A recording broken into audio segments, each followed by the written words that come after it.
Bad Reichenhall is a beautiful little mountain spa town located in the Bavarian Alps in Germany, close to the Austrian border. The first known residents of the area date back to 2000 BC, but the area didn't become popular with tourists until the early 19th century. Bad Reichenhall is popular for its beautiful scenery and winter sports areas, but if you've heard of the place, it was unfortunately probably not for these reasons, but for the disaster that happened on the 2nd of January 2006. The development of Bad Reichenhall ice rink was doomed from the start. The combination of several failures and a lack of technical approval was a tragedy waiting to happen.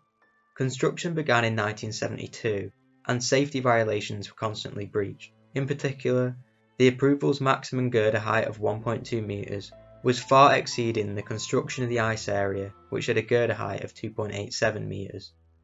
As they used box girders, moisture and condensation would collect inside, which wasn't visible.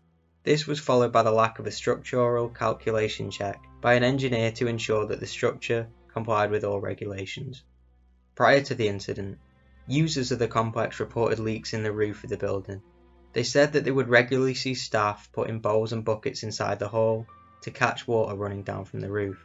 Due to the rundown condition of the building, the complex was to be renovated in 2003.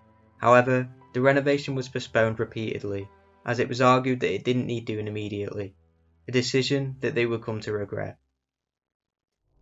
This brings us to New Year 2006, Monday the 2nd of January. This time of year brings heavy snowfall to Rechinhall, and this year was no different. Heavy snow fell for days, covering the small mountain town. There were approximately 50 people in the ice rink at the time, children and holiday makers, when suddenly the roof collapsed in onto them, trapping them underneath the rubble. Hundreds of firefighters were joined by expert rescue teams from Austria and Germany, as well as earthquake-trained dogs. As night fell and temperatures dropped, the blizzards made the rescue mission even harder. The rescuers toiled through the snow with heavy lifting equipment, while firefighters shoveled snow off the roof with the help of supporting cranes. On the 3rd of January, the rescue was momentarily halted due to concerns that the ice rink's walls would collapse, threatening firefighters, police, and the rescue workers. It did, however, resume in the early hours of the next morning. All of the missing people were rescued or found after a 2-day effort. This included a little girl that they rescued 5 hours into the operation. She survived. The collapse resulted in the deaths of 15 people, injuring 32 others who were taken to hospital, many of them with broken bones.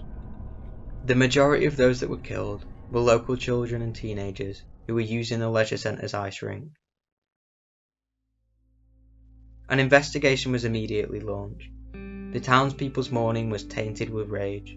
Many people said that the entire structure needed to be renovated, and they blamed the management of the ice rink.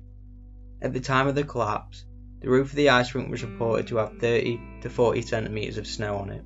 However, such snowfall was not uncommon in the region, where up to 100 centimetres of snow can fall in as little as 24 hours.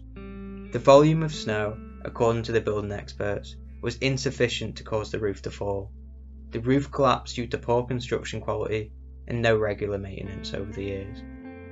In November 2008, the engineer who assisted the construction in the 1970s received an 18-month suspended sentence for manslaughter, while the surveyor and the architect were acquitted, which angered the victims' relatives. It is unclear whether the families of the victims received any compensation, but if anyone knows any different, please feel free to leave a comment and I'll pin it to the top of the video. The following Tuesday, hundreds of mourners attended a memorial service for the 15 people who died, with one of them saying, "We are all helpless before these sudden deaths, and ask ourselves, why so many children and youths who still had their whole lives before them?"